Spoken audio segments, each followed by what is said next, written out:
Live from the Washington, D.C. area, it's the Inside Scoop. All the news that our viewers want to know. Now, here's the host. Welcome to Inside Scoop. This is Kimberly Constabile. And one of our institutions here in Fairfax County, Woody's Golf Range in Herndon, is actually making its last rounds of golf. It will be closing November 1st. And we actually checked it out here at Inside Scoop, and one of our producers was also with me at the time. And we have a little photo of that. And yes, so we found, now if anyone's familiar with Woody's, there's a Raiders of the Lost Ark type theme. So we found in the Headhunters Village 3 heads, and there was a green one and a blue one and a red one. So all the 3 political parties are represented here. Kimberly, Jim? this is not funny. It's not funny. Okay, on to the next thing. Yeah, they said if I don't do well on my first show here, they were going to ship me back to San Diego. So, and there was a little blackmail shot yeah, so they're threatening to send me to the San Diego Zoo if I don't do what I need to do. So, on to our first story. Tonight we're talking about the American History Film Project, and I had an opportunity this summer to see that festival at Annandale High School, and we have a little clip from that. We're here with Martha Barnes, who started the American History Film Project, and she's the founder of the program, and this is the 2nd year, but it's been several years in the making. And we're also here with Lexi and her teacher, Kelly Garcia, who've come all the way from Nebraska to Washington, D.C. in order to present their film. Now, Kelly tells me she found your site while Googling and searching for American history and world history resources. Gosh, I think I just shot you an email and said, hey, tell me more. And you said something like, oh, yeah, I'd be glad to. I can send you some stuff. And then I had those things, like you emailed me things, I printed them off, and then I was reading thinking, wow, this looks complicated, but I bet we could do it. And then we just emailed back and forth the whole school year, basically. We became friends through email, and in nice ways too. A lot of people in technology become bad friends, or when they meet somebody, they're like, oh, you're not the person I really thought you were through email, but she's the real deal. She is too. I can verify that. Great. So what have you thought about your trip to D.C. so far? Oh, it's wonderful. The hospitality, the fundraising effort just to get me here, and it's amazing. The hospitality doesn't get any better. And Lexi, what did you think about meeting other filmmakers? That was really cool because I hadn't seen anyone else but the 2 boys in my class, so it was cool to see other people doing it. Lexi provided all the entertainment, informational entertainment. What's unified the 3 communities here today across the U.S. is our grassroots past. This is Americana. What we're doing today is we've got Martha Barnes here live in the studio, and we also have Kelly Garcia here on Skype, and they're going to talk a little bit more about the project, which has grown from a small project that began with a story on the Methodist Church in Annandale to a larger historical project that encompasses any possible entry from the elementary schools throughout the U.S., connecting students from throughout the U.S. So the most recent exhibition was a national scope, and we had an entry from Chicago. We had Mullen, Nebraska, as well as Annandale represented. And so Martha's going to talk a little bit about the mission of the project. Well, the mission of the project is very simple. It can be divided into 3 things. The first component is empowering students across the United States. And how is that done? Well, you give a student voice by allowing them to make their own film about their hometown. They do the research and the writing, and they film it, and under the help of an adult, they edit it too, and then they present it back to their community. The kids actually become the teachers. They teach us something about our history, our local history. And they stand in front of their local community, and they share the stories. And so that's the second step. The second step is to strengthen our communities. We all know communities in the United States that have suffered really hard times, whether it's just through a recent incident or through extended period of time.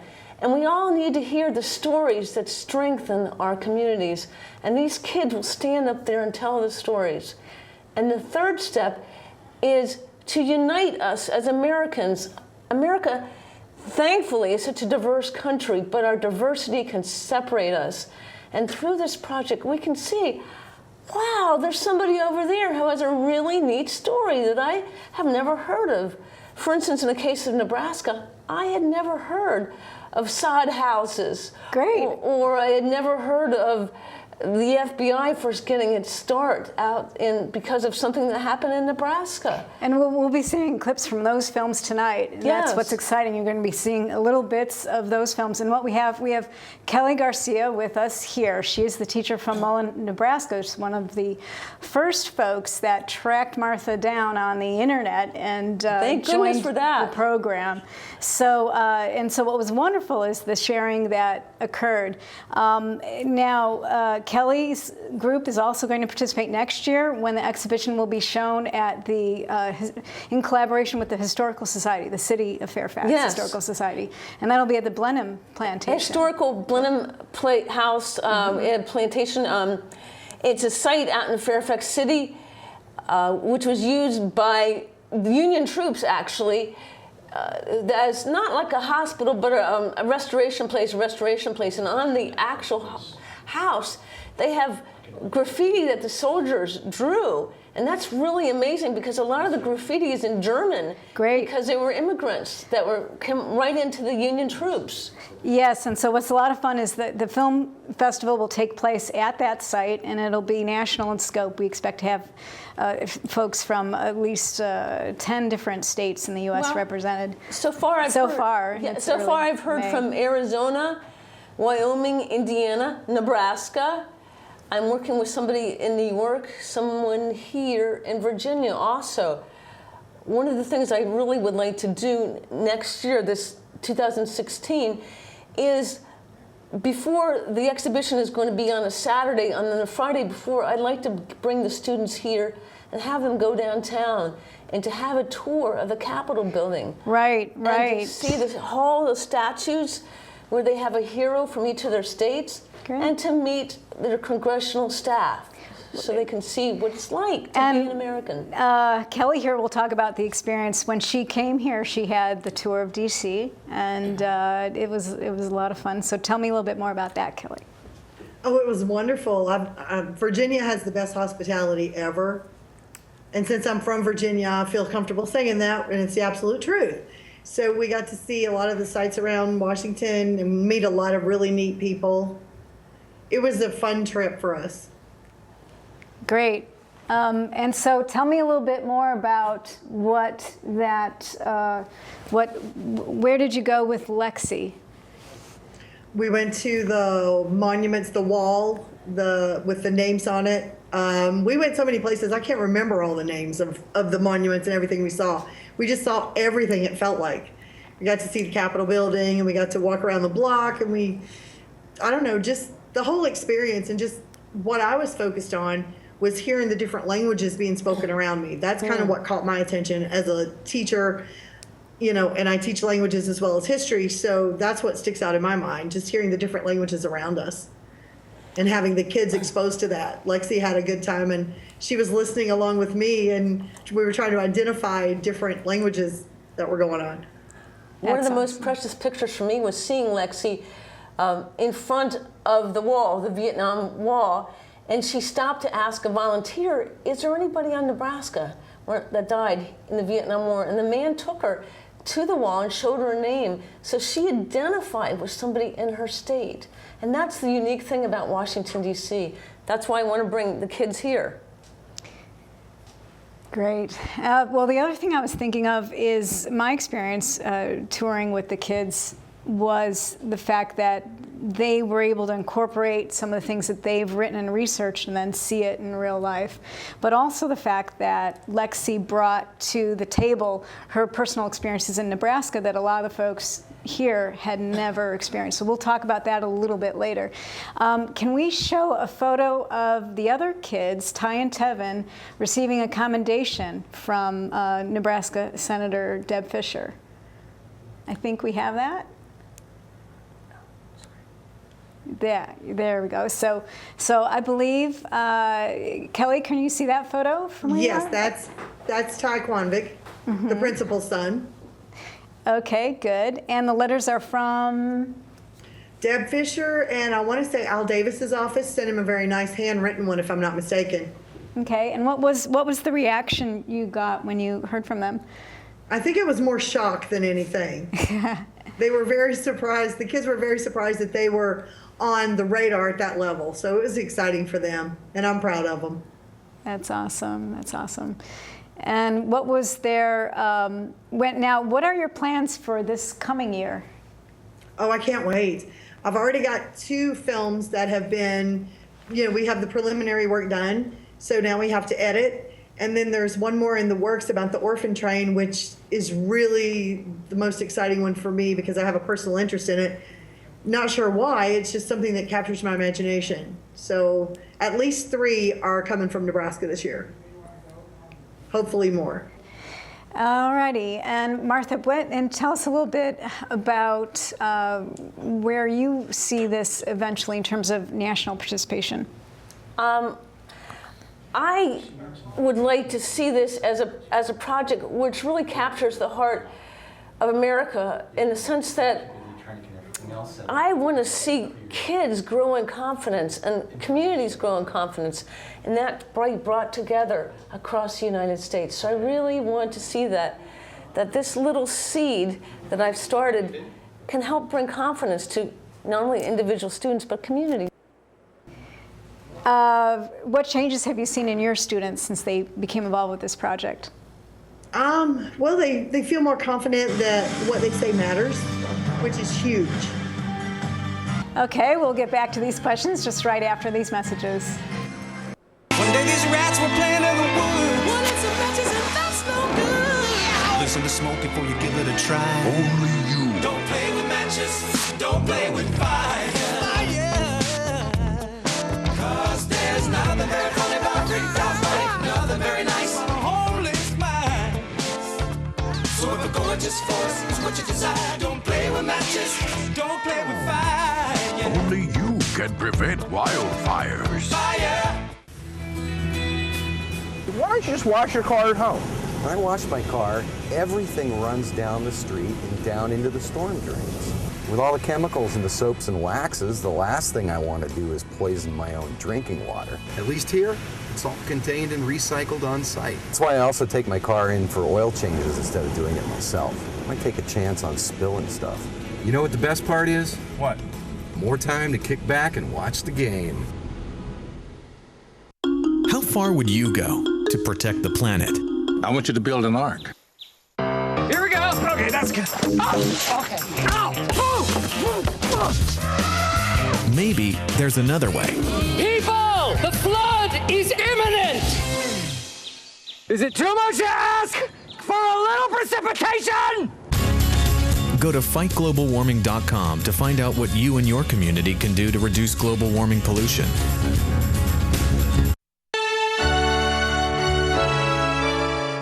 Somewhere around the world, there are men and women of the armed forces risking their lives, helping rebuild communities after natural disasters, collecting toys for needy children, tutoring kids in school. These are your sons and daughters who work to keep us safe, secure, and free. Dedicated men and women who put their country first.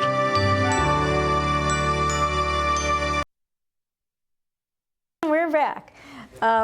Now, what we want to do is we're going to be seeing more of the Nebraska students later in the show, but first we're going to focus a little back on the local folks here.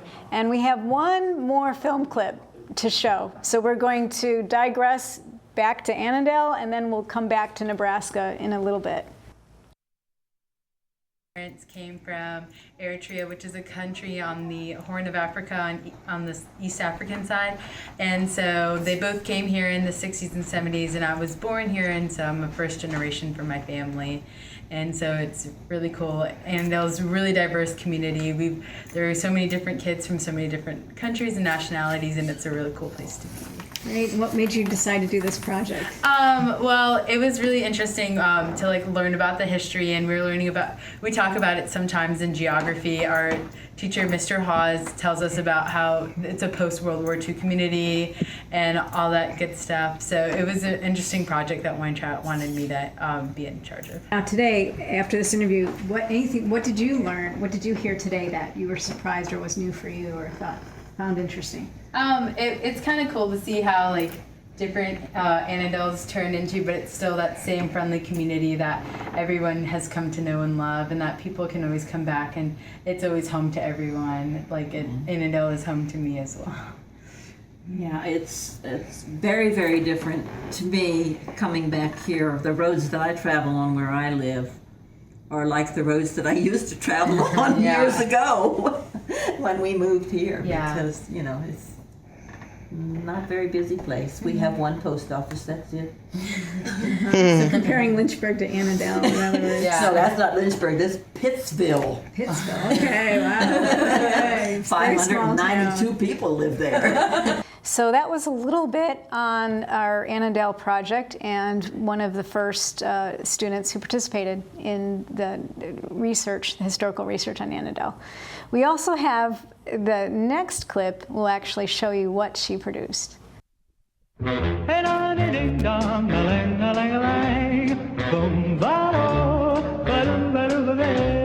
life could be a dream if I could take you up in paradise up above. If you would tell me I'm the only one that you love. Life could be a dream, sweetheart. Hello, hello again. Shaboom, and hoping we'll meet. Can you describe what it was like entering Annandale High School that first day? I just was going to meet everybody in the whole school, but I never saw so many students all in one place. Now, just the 8th graders came from 6 different schools. Lois Euler was a 10th grader, and she's the one that wrote the fight song. Mr. Fred Weigel, who was our choir director, he wrote the alma mater. Mr. Osid Chuck, who was our band director, wrote the music to both. We also had a prayer before every meal. Our Heavenly Father up above, look down upon our school with love. Bless every pathway we may trod, accept our thanks, O God. And we said that before every lunch period. No, as a matter of fact, the auditorium was not complete. The cafeteria was basically finished enough that we ate our lunches in there, but they didn't open the cafeteria part for serving until December 1st of 1954. A Blast didn't come out until March of 1955. A lot of people lived in Arlington because it's only 10 miles from here. 10 miles. I mean, that seemed like a lot back then. It did to me when we were moving out here. I thought we'd never get here. And then we moved to Arlington when I was 2, and then out here when I was 6. And I just loved it. My older sister had lots of her friends, so she didn't want to leave there. And my brother took violin lessons. He was 10, and all he said was, "How am I going to get to my violin lessons?" They said, "Well, how did you feel about moving out here?" I said, "There were trees to climb. There were creeks to play in.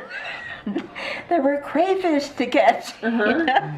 And it was exciting to me. That was really exciting to me. But I mean, for businesses and stuff that come out here. Well, we had the Annandale Grill. We had roadside market. We didn't even have a Safeway, a Giant Food, nothing, you know.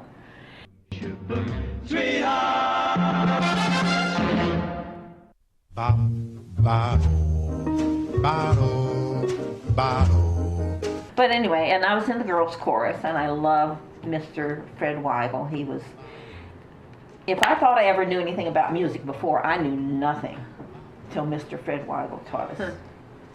So, Mr. Buckley was a warm, loving person. He was very strict. He was very strict, but he would give students the benefit of the doubt. When he'd find they had some kind of trouble, he would sit and talk with them, and he would resolve things. He was like a father to all of us. He really was. He was a wonderful man. I spoke at his memorial service, and wow, I felt very honored. 1959. And it is now called the Ralph Edward Buckley Grand Entrance. And there is a thing there somewhere. I'm not sure where it is. Oh, let's see, that says the Climbing 50s folks wrote things. And one guy wrote that much. Wow. But, I mean, there were just sweet, sweet things that people said, and everybody, that's all they had to say was, Mr. Buckley was wonderful. And I said, you don't have to tell me that. I said, I'm the last one you have to tell that to. But my daughter did, she picked the 50s as a decade to do when she was a junior in high school. And then she says, Mother, was there anything that frightened you? The Doomsday Machine. He's duck and cover. Practicing to duck and cover just as you do in your school. Annandale's nickname, the Adams, harkens back to the nuclear age of the 1950s. Another reminder from that era is a bomb shelter located on the school grounds. We had to put black curtains over the windows because the war was just ending, you know, and they were worried about air raids and stuff like that. We had the air raid siren between the Annandale Elementary and the firehouse, and my 6th grade class was right next to the firehouse. When that thing went off, it was just like, I mean, it terrified me because I didn't know if it was real, you know, if something was really happening or what. And I said, yes, as a matter of fact. So I was telling her about that siren. And then I said, and there was one other thing. That was Russia. There was a whole lot. It was bad news back then, and I was afraid they were going to come over here. Right. So that was kind of freaky. Well, boys, I reckon this is it. Nuclear combat toe-to-toe with the Ruskies. Your incredible story about how you came back. You came back and got your GED 50 years later. Somebody said, why did you take so long? Why did you wait until this long? I said, because I was raising children by myself. You know, I was working 2 and 3 jobs. I couldn't very well go for classes. I dropped out of school my 11th year. I had just turned 16 in October. I got married the next month in November. I had my son the following November. And then one just before, I was 17, and just before I was 19, I had Dennis. And then 4 years later, and then 5 years later. But that's why I decided I've got to go back and get my GED. And the wonderful thing about it was that Mr. Buckley handed me my certificate of graduation. And I had gone to these classes. I only went three nights, I think, and Kathy, the instructor, said, I want you to go take the test. And I said, Kathy, I am not, I've been out of school for 50 years, you know. She says, oh, you're more ready than you think. So I went ahead, I took the test. There were 18 people, I was the only one that passed. And my grades of 4 classes, I was 98 percentile, 89 percentile, 79 percentile, and I have no clue what I did in math because I didn't care. I passed. And so Mr. Buckley's son arranged for us to have the Clausen Hall over there. And they played Pomp and Circumstance, and I wore a cap and gown, and several people were there. And when I walked up to the front, Mr. Buckley looked and he says, good morning, folks. We are here to celebrate Nikki and to honor her, when in fact it is she who honors us. The man was, he just knew how to get me. Well, I didn't get it until 2009. Wow.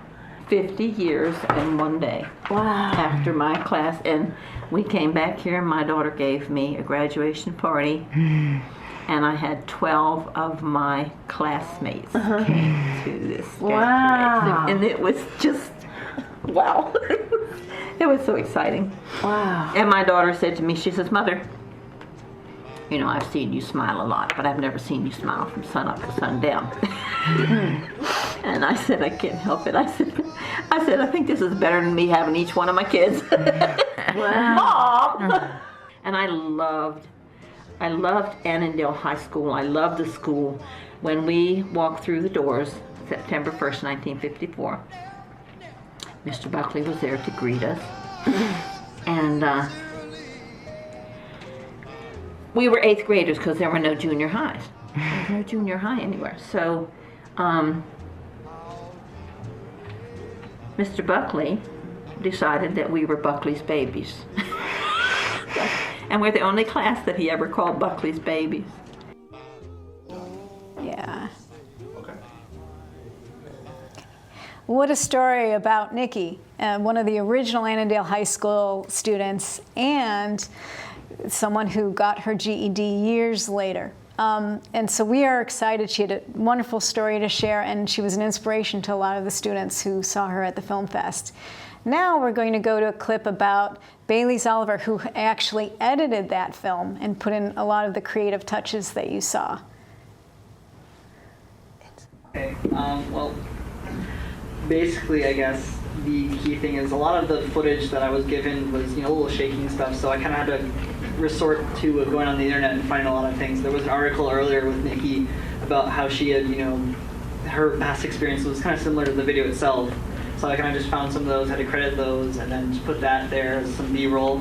And then, I just kind of decided to insert a few little references to movies. If you saw Dr. Strangelove, a favorite of mine. Good movie you guys should all see if you haven't. And in the music choice, both the songs I chose were actually released in 1954, which is when the school, opened itself. So I just thought I'd kind of have a little thing like that and kind of pick songs relative to the time. And it brought us back there, so thank you. There you go. Yes, it did. We get nostalgic about our time. Yes. That's good. I mean, if anyone has any questions, feel free, but I'm not sure how much I can really... So how much video did you turn? How long was the final product compared to the raw? I think there was raw footage. There was at least 30 minutes or more that I had to sort through. There was a little bit of repeats, but I was able to kind of pin down which ones sounded better and cut what was more informational and what was less needed. So you did a great job. Thank you. Are you taking a film class here at Annandale? Yes. So I think some of those little tricks and tools I kind of learned from Mr. Weintraut. So thanks to him. Were you using Final Cut? I was using Adobe Premiere. Well, Bailey did a wonderful job there. And now we're going to hear from his teacher, Alan Weintraut. The one thing I tell my students is that there's never a better time to be a filmmaker. With all the channels, with all the high-tech equipment that's relatively cheap. And if you think about art forms in the world, film is the second most accessed art form in the world. Not everybody goes to the opera, not everybody goes to plays, or not everybody goes to the ballet, but everybody loves movies. Can anybody tell me what the #1 accessed art form in the world is? Music. Music, right? Yeah, music. So, any questions? How long have you been? You said 15 years. How long have you been involved with it? I've been teaching here for 22 years. Oh, so you're going all the way through. Yeah. And I also advise the student newspaper and the webpage too. So. Do you have any films? No. This is for students. This isn't for me. No. Are they on YouTube? We have a Vimeo channel. Yes, it's on Vimeo. And if you're not aware of Vimeo, Vimeo is more of a professional standard for young filmmakers and higher quality videos and things like that. But you're also the head of the whole English department. This is true. So I never leave this building. Have a cot upstairs. You have a mud home around us? Yeah. Have you ever thought about doing collaborating things with the history department to do for film? That would be cool. Honestly, we have quite a lot of crossover work. The documentary is required. I make the junior class, they all have to make a documentary, and invariably they end up doing topics. And I encourage them to do topics that are school-based. It's just easier. That's great. And the other rule that we follow as young filmmakers is, don't try to film what you don't know. Film what you already know. So. And what you have a passion for. Right. And some years we get some fantastic animations because some kids will do animations from home. This year not so much, but that's okay. Some years we have music videos.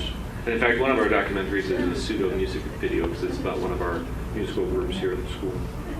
So you have the music and the film together. Yeah. Any other questions? So you have advice for young filmmakers, kindergarten to elementary school age that are sort of speaking to? Well, I think that like any creative endeavor, you only get better by creating. And so I always tell students, don't let perfection get in the way of progress. Sometimes people go, oh, this stinks. Just keep producing. Create your own channel, put stuff up there, take constructive criticism from your friends. And in fact, filmmaking for young people, the number one problem, Bailey, is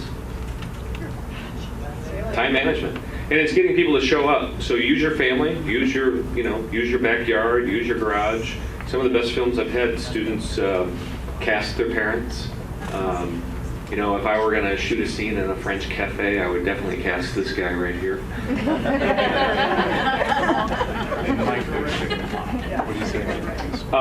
And then, if I were a parent of somebody like Bailey, I would just keep feeding them, Christmas or whatever holiday season you have that you give gifts or birthdays. You're getting a camera or you're getting a laptop or whatever it is. Support them in that endeavor. Bailey, you owe me $5 for saying that, by the way. He got a green screen for Christmas. Oh, did he? It's called green bulletin board paper. That works too. Any other questions? What's the date of the festival? Wednesday, this Wednesday, 6 o'clock, yeah. We'll have some concessions too. Any proceeds that we don't make a lot of money, but the money we do make, we buy cameras. So. Are you ready? Yeah. Okay, thank you guys. Thank you. Okay, so what we're doing next is we'll be meeting the students from Illinois and Nebraska after a few messages. This year, 28,000 Americans will be diagnosed with oral cancer. Every year, 7,000 Americans die of oral cancer. I'm Eva Cohen, and I'm an oral cancer survivor. I didn't fit the profile. I didn't smoke or drink. I had no family history of cancer, no family history of cancer. I was 31 years old. 31 years old. I went to see my dentist about a sore in my mouth that wouldn't heal. It was oral cancer.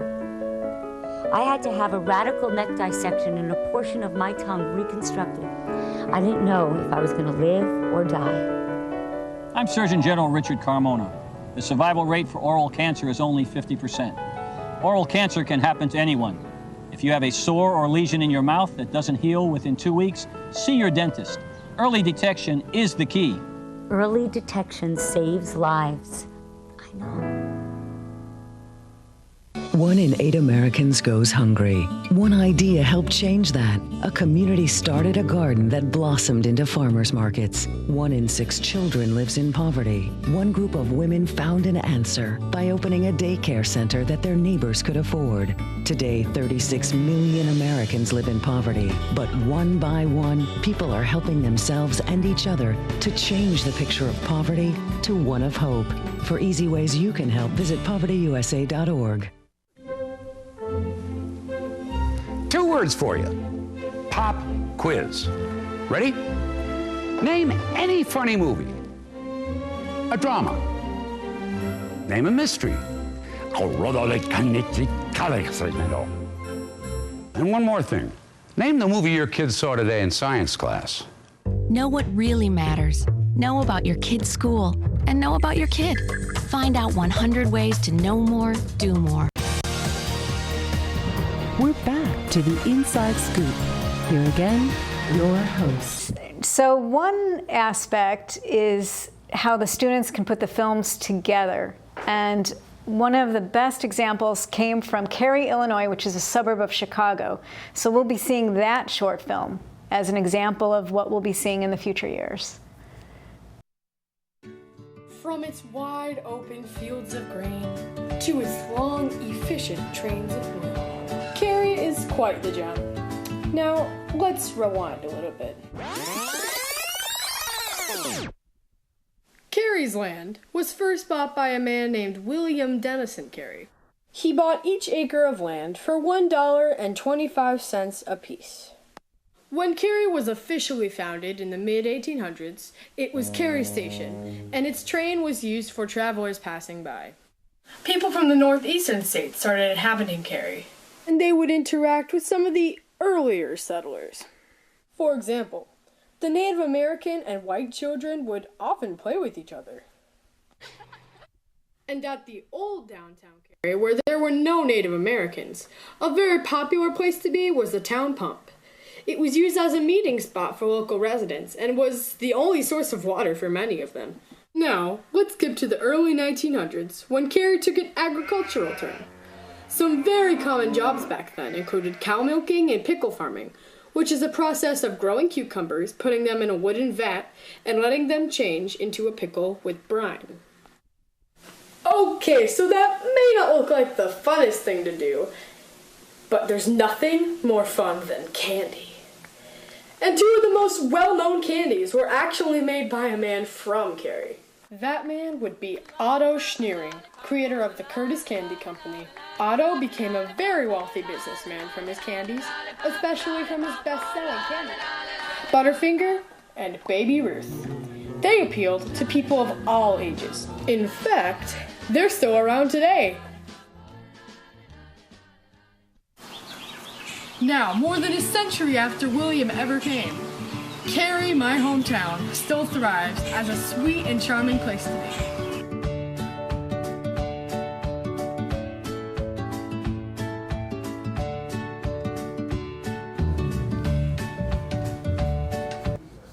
That's right. For those who haven't been to Cary, Illinois, it's very similar to Clifton, Virginia, in that it had its own rural identity before the urban suburbs grew out to meet it. So now Cary is considered a suburb of Chicago, but it had its own identity. And that film was by Mary Hillbrink, originally a Fairfax resident who recently moved to Illinois. And now we're going to see what the exhibition looked at like in Annandale, particularly the section that pertained to the Nebraska students. So let's roll our clip of the exhibition. This is an old style sod house, and on some of these sod houses you might see actual grass poking out. You know, that's normal, and sometimes they were built into the side of the hill, but that was just an old one that we saw a picture of on the internet with the family standing in front of it. This is an old jail that was, it was a soddy, and that's the outside view, and then the inside. So that was the inside of it. So my daughter and I got to see that, and I texted her some pictures of it. Said, oh my gosh, look where we are. So that's kind of the sod house, and you know. Now you gotta talk to it. Right up. I just can't please anybody tonight. Wow, it's a tough crowd. It's a tough crowd. You're going back to the bus, aren't you? I am tomorrow. Don't really want to leave yet, though.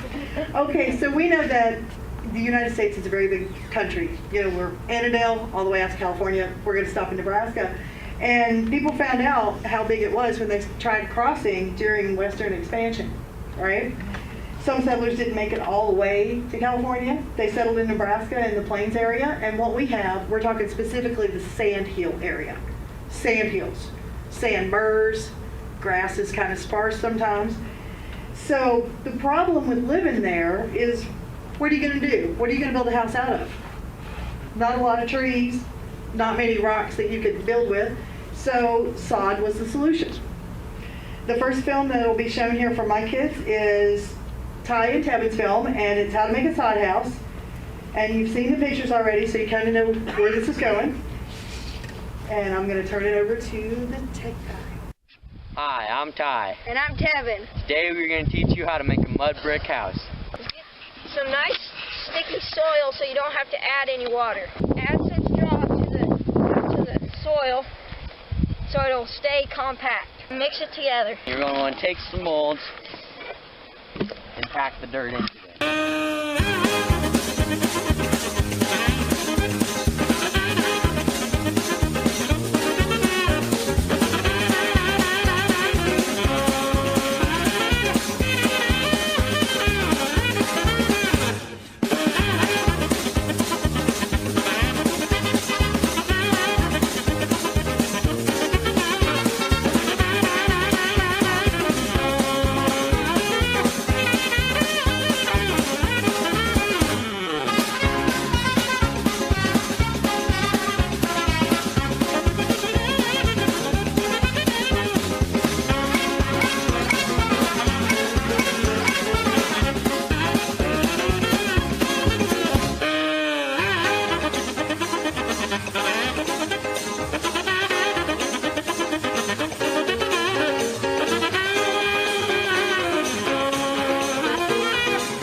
Okay, now you notice how the boys were dressed, right? You notice how the boys were dressed? It was cold, and do you hear that? Yeah. That was that Nebraska wind. They waited till almost deadline when it was cold, and that's why they had to bundle up, and they had on the heavy gloves. What time of the year was it? Oh, it's like late fall, but we can have snow about any time. We had snow actually in May this year. If we want one in our house, can we hire them? Yeah, I wouldn't, but they're real good for comic relief. They're real good. Now you can see what 7th grade year was like for me with them. Okay, now my other student, Lacey Rice, she was also in that 7th grade world history class, and her film deals with homesteading, not side house building per se, but homesteading, land grabbing, and cattle companies. So I'm going to let her introduce hers.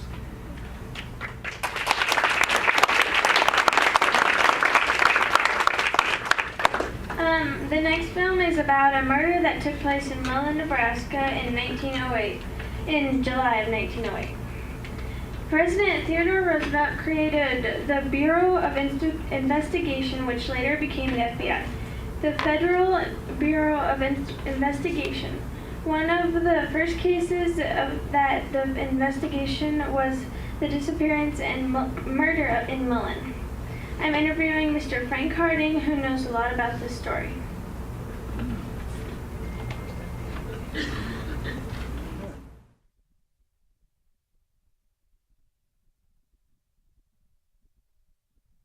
Oh. Go ahead. Okay. So I came up with some questions to ask you. My first one is, I'm pretty sure this wasn't the first crime, so why do you think the FBI started on this crime? And Theodore Roosevelt, thought that this was wrong, and so he was starting to investigate.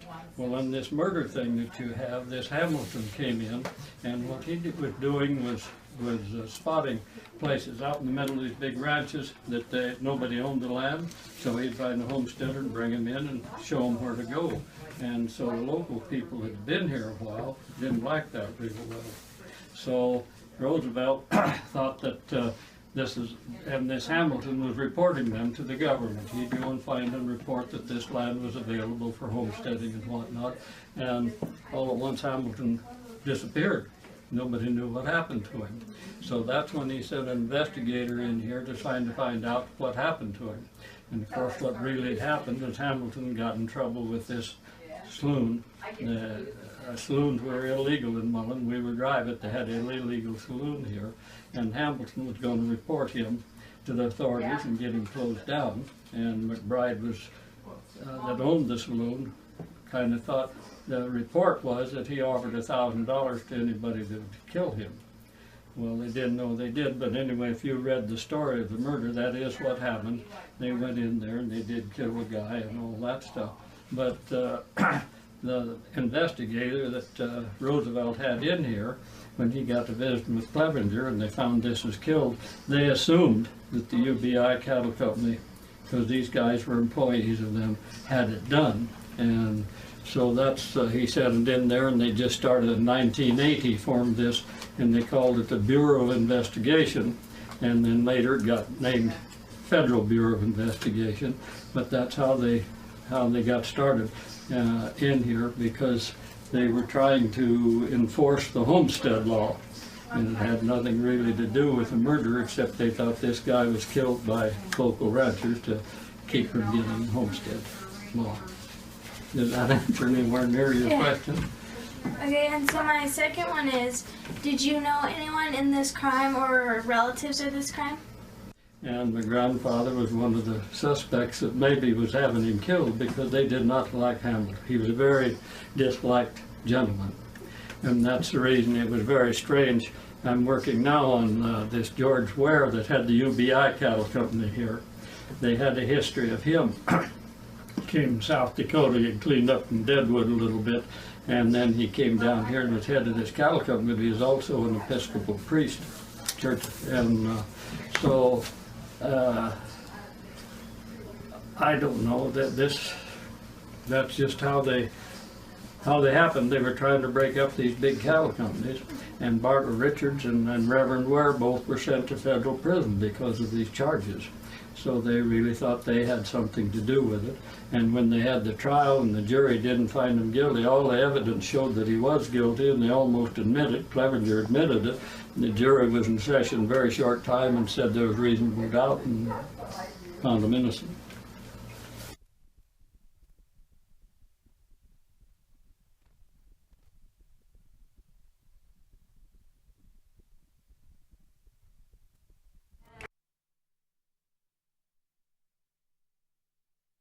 I thought Lexi captured the history quite well.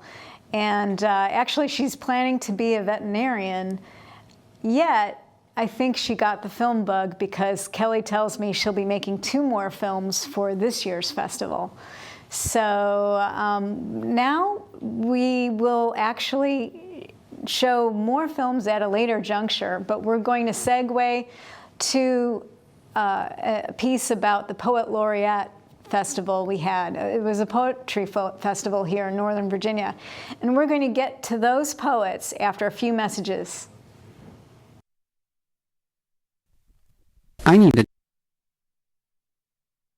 Me gustaría hablar inglés mejor. I want to be a U.S. citizen. Quisiera ser ciudadano de los Estados Unidos. For over 35 years, Por más de 35 años, the Hispanic Committee of Virginia has been serving our community. el Comité Hispano de Virginia ha estado sirviendo a nuestra comunidad. Job training and placement, Capacitación, ayuda para conseguir trabajo, education for children and adults, educación para niños y adultos, immigration, naturalization, and medical referrals. ayuda para los procesos de inmigración y naturalización y orientación sobre médicos Are a small part of what we do. son solo una pequeña parte de lo que hacemos. For help, information, or to volunteer, Para ayuda, información o para ofrecerse como voluntario, contact the Hispanic Committee of Virginia, comuníquese con el Comité Hispano de Virginia, helping everyone participate more fully in American society. ayudando a todos a participar plenamente en la sociedad norteamericana.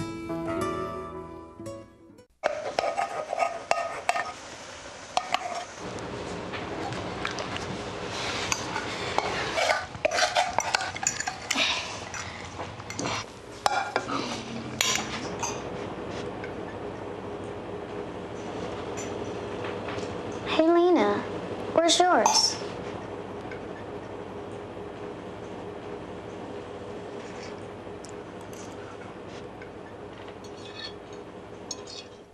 Would you notice if you were missing half your kidney function? According to the National Kidney Foundation, 20 million people have chronic kidney disease, and 20 million more may be at risk and not even know it. Anyone with high blood pressure, diabetes, or family history of chronic kidney disease is at risk. Early diagnosis is vitally important. To get the whole story, talk to your doctor and visit the National Kidney Foundation at kidney.org or call for a free brochure. Because when it comes to chronic kidney disease, you might not know the half. We're back to the Inside Scoop. Here again, your host. Thank you. Now, one of the most interesting things I've learned the past month or so is how poetry can help heal PTSD for veterans. And that was part of a panel at a recent exhibition of poets that was done at the Prince William campus of George Mason University. So let's hear a little bit more about that.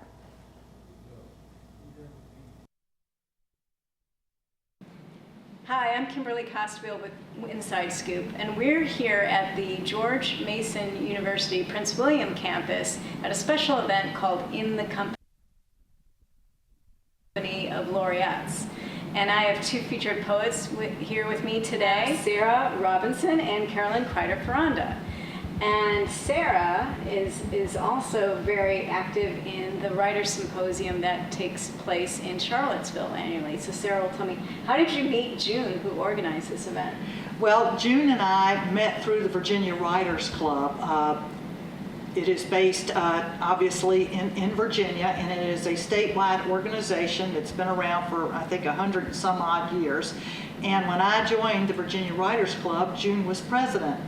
And as a result of having met her, I worked my way up through various positions in the organization and became chair of the annual symposium, which is held in Charlottesville every August. And I was very fortunate that June sat on my committee for the 2 years that I was chair. And we forged a friendship as a result of that, and have shared being in one another's homes, as well as our love of writing and educating and working with the promotion of poetry. Wow, that is so amazing. And Carolyn is a poet laureate, and if you can explain, how does one become a state poet laureate? Yes, the way that this works is that we set up a committee through the Poetry Society of Virginia, and the chairperson of the committee appoints other committee members, and then they each nominate outstanding poets from around our state. And I should mention, we have quite a few in this state. It's rich in writers, good writers. And then the list is sent to the Poetry Society of Virginia's board, and they narrow that list to 3 poets. And the poets are invited to submit a bio, as well as some poems. And this information goes directly to the governor of Virginia, who makes the final decision. Wow, that's amazing. So we had an amazing lineup here today, by the way. And so tell me a little bit more about what today was like, and all the other folks that you were with, some distinguished colleagues. Oh, today was exciting. It was enthralling to be able to sit in the audience and hear an array of poets read their fine work. You don't often get to be in the company of other, excellent writers in one afternoon.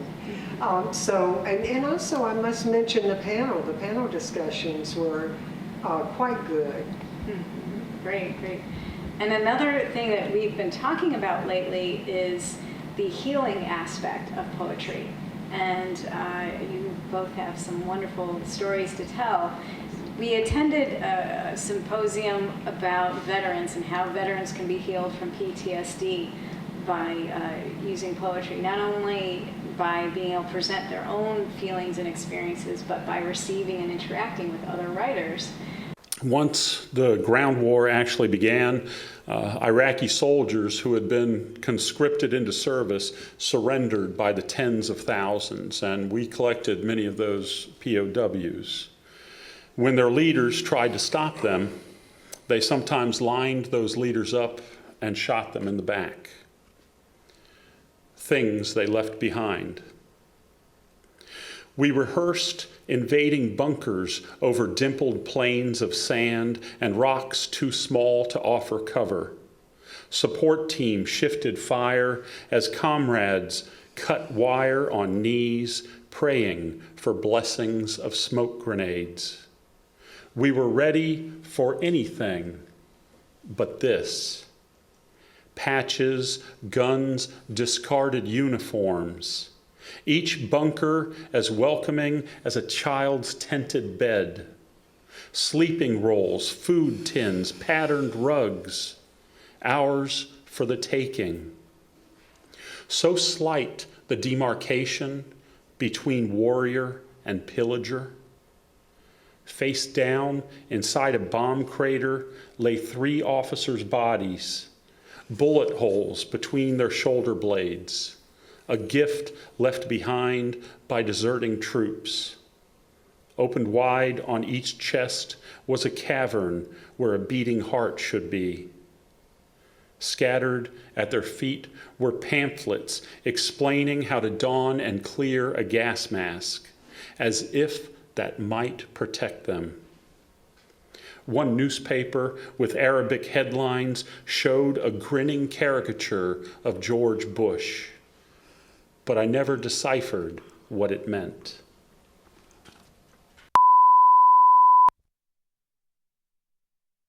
Me on my first show. Thank you for watching Inside Scoop. It's been a pleasure. Well, we got 30 seconds left to go. Okay, and you might want to, he's running and you can't see anything. Just go to the 2 shot.